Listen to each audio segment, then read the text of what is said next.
When my brother sneered, "No wife, no kids, no real life," the whole family laughed and nodded. I just smiled and left. 3 days later, my phone was flooded with their desperate calls. Because I had uncovered the truth. They stole from me. They lied. And now, they were about to lose everything. No wife, no kids, no real life. The words still echoed in my head as I drove home that night, the Christmas lights flashing mockingly in the distance. My brother's voice had been laced with that familiar mix of arrogance and condescension, the kind that made my skin crawl. And the worst part? They all nodded. Even Mom. I should have seen it coming the moment I walked through the door. The way conversations died. How no one had waited for me even though Mom specifically told me to come at 10. The living room was a mess of torn wrapping paper, empty coffee cups, and half-eaten pastries. Clear signs that the celebration had already happened without me. Mom had hugged me tight, but there was something off about it. My sister-in-law, Rachel, barely looked up from her phone, offering a dismissive, "Oh, you made it." And then there was my nephew, Noah, 12 years old, still innocent enough to be excited to see me. He ran over, eager to show me his new gaming setup. That was when my brother, David, cut in with a smirk. "Don't bother Uncle Jake.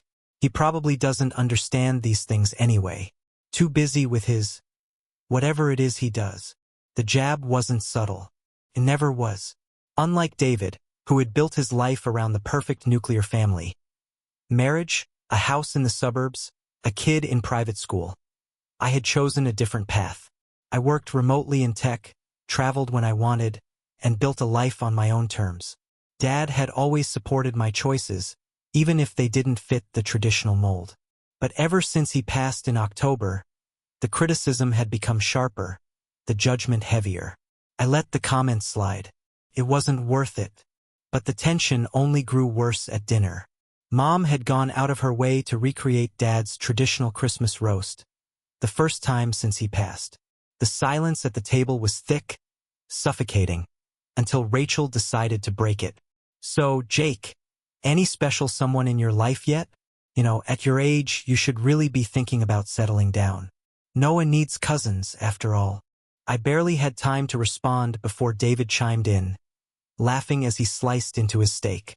"Oh, he's too busy living the bachelor life. No wife, no kids, no real life, right?"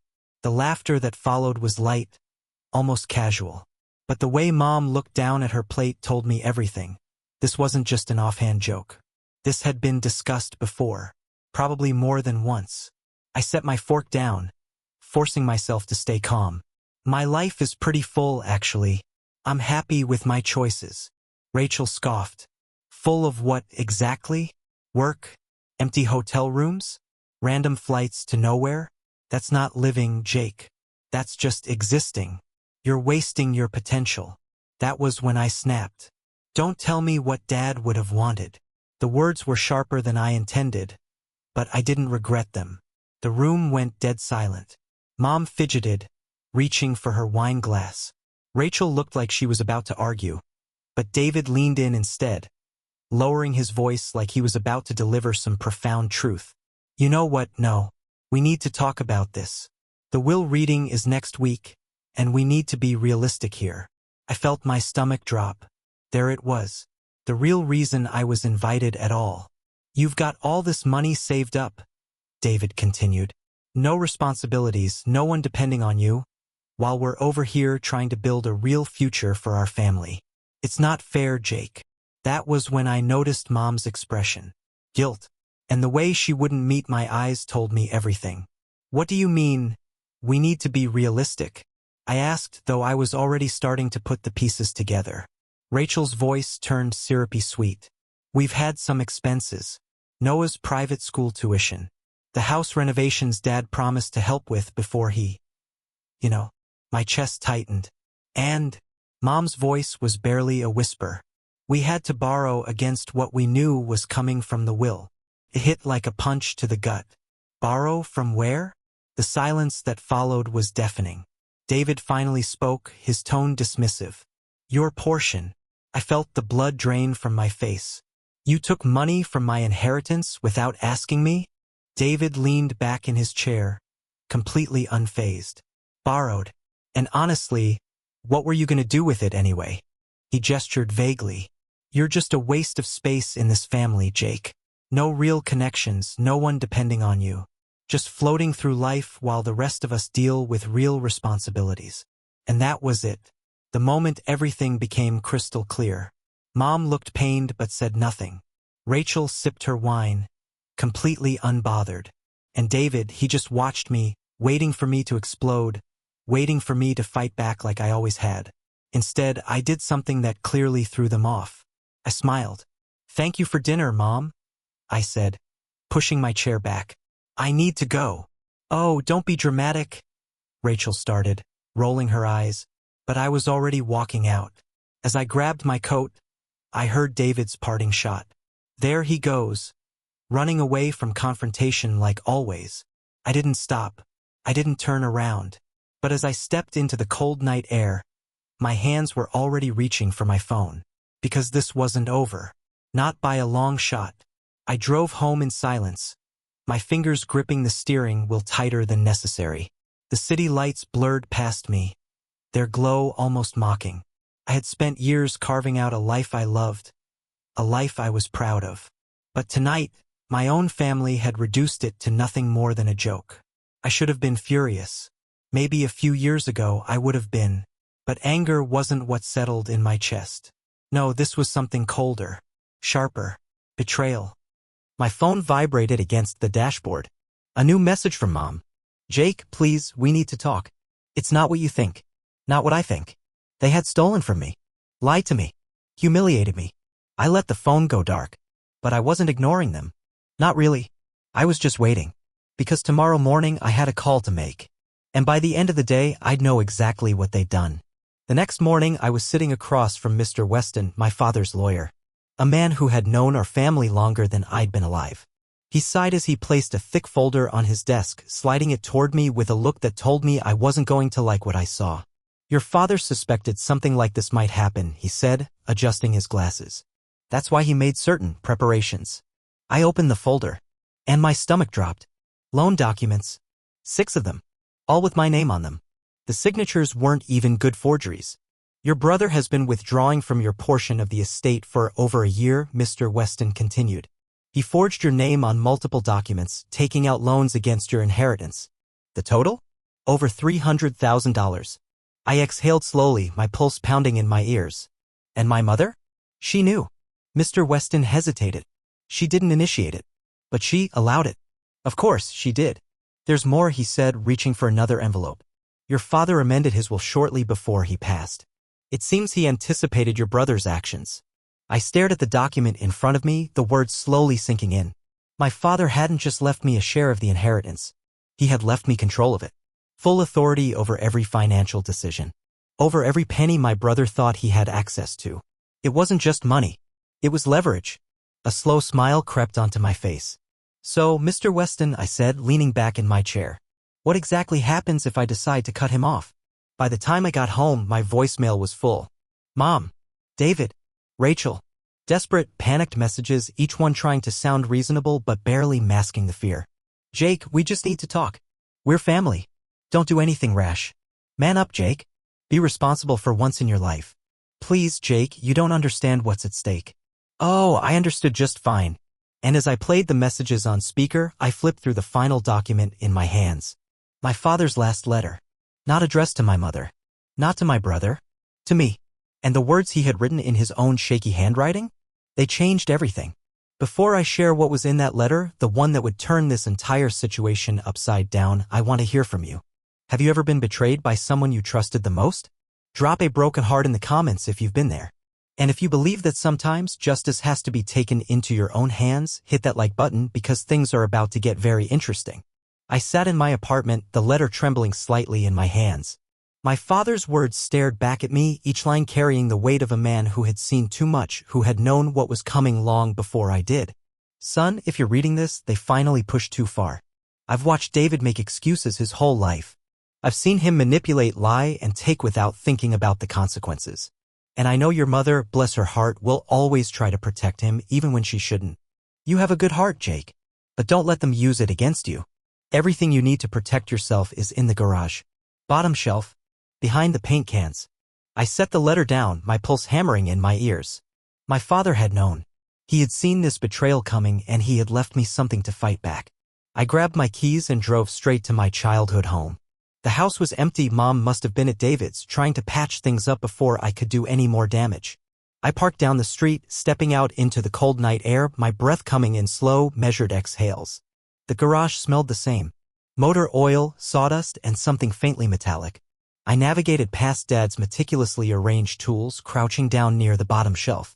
The paint cans were old and dusty, stacked haphazardly as if someone had rushed to put them there. I moved them aside.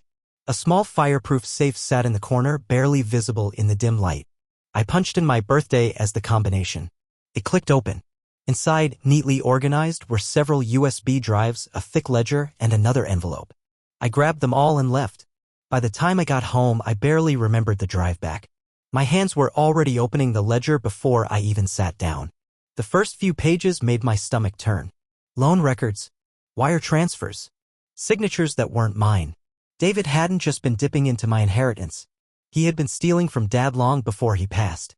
Page after page detailed money that had gone missing, thousands at first, then tens of thousands. And not just from Dad's accounts. From Mom's. From Noah's college fund. And then there were the USB drives. I plugged the first one into my laptop, my heart pounding. Audio recordings. My father's voice, tired but steady. David, you need to stop this. You're drowning in debt and you're dragging the family down with you. Dad, it's just a short-term thing. I just need a little more to get back on track. You said that last time. A click. Papers rustling. Then my father's voice, lower, more controlled. If you ever try to take advantage of Jake, I will make sure you regret it. But Dad had died before he could. And now? Now it was my turn. I didn't sleep that night. I compiled everything, screenshots, documents, recordings. I sent copies to Mr. Weston for safekeeping. Then I waited. And the next morning they came to me. Mom, David, Rachel. They didn't come alone. David had brought reinforcements. Aunt Linda, Uncle Mark, and a family friend who just so happened to be a financial advisor. They were all sitting in Mom's living room when I arrived, their expressions carefully composed, but I could see the tension in David's jaw. Good, he said as I stepped inside. Now we can discuss how to fix the mess you're making of this family. I almost laughed. Instead, I walked over to Dad's old armchair, the one he always sat in, and took my seat. Fix the mess I'm making? I repeated. David exhaled sharply, waving at the financial advisor, who began unfolding a series of documents. We've been talking, David said. And we think you're not seeing the bigger picture here. The will, the accounts, it's all causing unnecessary tension. We have a proposal. I leaned back, arms crossed. I'm listening. The advisor cleared his throat, placing a carefully prepared contract in front of me. Essentially, we want to restructure the estate, he explained smoothly. David and Rachel would gain immediate access to their full portion along with temporary control over your share just to help manage family assets more efficiently. In return, a repayment plan would be established for the loans. I glanced at the numbers. The repayment plan started in 5 years. Unbelievable. You want me to sign over control of my own money, I said flatly. It's for the good of the family, Rachel interjected. You wouldn't even notice the difference, Jake. It's not like you're using it for anything important. I let that sit in the air for a moment. Then, slowly, I reached into my bag and pulled out Dad's ledger. I opened it to a marked page and slid it across the table. Before we go any further, I said, let's talk about the Mountain View property. David stiffened. Aunt Linda suddenly became very interested in her coffee cup. Mountain View was one of Dad's rental properties, a fully paid-off, 3-unit building. Everyone had assumed it was still in the estate. Except it wasn't. You took out a second mortgage on it 8 months ago, I said, watching David's face. Used Mom's power of attorney while Dad was in the hospital. Did you tell her about that? Mom turned to David, her voice barely above a whisper. What is he talking about? David forced a laugh. That's not relevant right now. It's in pre-foreclosure. Dead silence. Mom's hand flew to her mouth. Rachel sat frozen, her eyes darting toward the advisor, who was now hastily gathering his papers. We had to leverage it for an investment opportunity, David started, but I cut him off. The investment failed. The property is about to be seized. And the accounts you drained? They're frozen. The room erupted. Mom started sobbing. Rachel was yelling at David. The advisor practically sprinted out the door. But I wasn't done. because just then a quiet voice came from the stairs. Noah. He had been listening. His phone was in his hand, and when he spoke, his voice didn't shake. I recorded everything. I turned to look at my brother. For the first time in his life, he looked scared. The house was silent as I stepped outside, but I knew the storm was far from over. I could still hear my mother crying inside, Rachel's panicked voice trying to contain the damage, and David had said nothing since Noah dropped the bomb. He just sat there, frozen, as if reality had finally caught up to him. I got into my car, my hands gripping the steering wheel. I should have felt relief, maybe even triumph. But instead, all I felt was exhaustion. This wasn't just about money. It wasn't just about inheritance. It was about the truth finally coming to light. I didn't have to wait long before my phone started buzzing.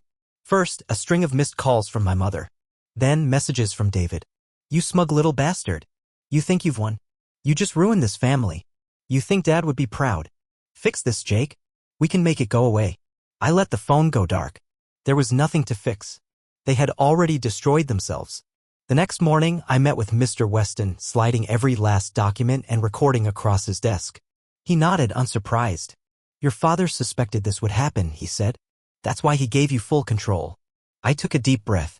What happens now? Well, he said, flipping through the pages, David and Rachel are facing multiple fraud charges. The forged loan documents alone could land them in serious legal trouble. The second mortgage on your mother's property is in default, but you, he pointed at me, have the power to intervene before it's seized. As for Noah's college fund? Thanks to your father's foresight, he actually had a backup trust account that David never knew about. It's untouched. A small, unexpected relief settled in my chest. At least Noah would be safe from the fallout. What about Mom? I asked. Mr. Weston sighed. That depends on her. She was complicit, but legally, she's in a gray area. If she cooperates, she won't face consequences. But she will have to choose a side. I nodded, already knowing which side she'd pick. That night, Mom came to my apartment. She looked tired. Older. The weight of what had happened sat heavy on her shoulders. I didn't know, she whispered. Not all of it. But you knew enough, I said, my voice devoid of anger, just tired. Tears welled up in her eyes. He's my son, Jake. What was I supposed to do? You were supposed to stop him. She looked away. We both knew the truth. She had chosen blind loyalty over accountability, and now she was paying the price. What happens now? She asked, echoing my own question from earlier. I exhaled. Mountain View goes into a trust to save it from foreclosure. Every credit card in your name is canceled. Noah's college fund is secured. And David, I shook my head. David and Rachel will have to deal with the legal consequences of their choices. She swallowed hard. Will you forgive him? I thought about it. I don't know, I admitted, because forgiveness wasn't just about saying the words. It was about trust. And that was something David had destroyed beyond repair. The fallout came fast. David lost his job when his employer caught wind of his financial fraud. Rachel tried to paint herself as the victim, but when Noah's recording surfaced, their entire social circle turned on them. Their house? Foreclosed. Their perfect life? Shattered. And the best part? They had no one to blame but themselves. Noah moved in with me, at least for now. One night, as we sat on the couch eating takeout, he turned to me and asked, Do you think Dad will ever change? I didn't answer right away. I wanted to tell him yes, that people can change. But the truth was, some people never do. I don't know, I finally said. But no matter what, you don't have to be like him. Noah nodded, then reached into his backpack and pulled out a folded piece of paper. I want to put this up in my room, he said. I unfolded it. It was Dad's letter, the one that had led me to the truth. Sometimes, love means standing firm. You're stronger than they think you are. I swallowed hard and nodded. Yeah, kid, let's frame it. And just like that, the cycle was broken. At its core, this story isn't just about money, betrayal, or even revenge. It's about standing your ground when those closest to you try to take advantage of your kindness. It's about knowing when to walk away, but more importantly, when to fight back. Too often, people think that being family means unconditional loyalty, no matter the cost. But real family isn't about blood. It's about trust. And when that trust is broken, the hardest yet most powerful thing you can do is say, enough. Now, I want to hear from you. If you think justice was served and this story was satisfying, drop a 2 in the comments. But if you believe family should always come first, no matter what, comment a 7. I want to know where you stand. And if you've ever been in a situation where someone close to you betrayed your trust, share your story. You never know who might need to hear it. Before you go, if you love these kinds of gripping, real-life stories, hit that like button and subscribe to Mr.HeartVibes for more content just like this. Your support means everything, and I can't wait to bring you more stories that keep you on the edge of your seat. See you in the next one.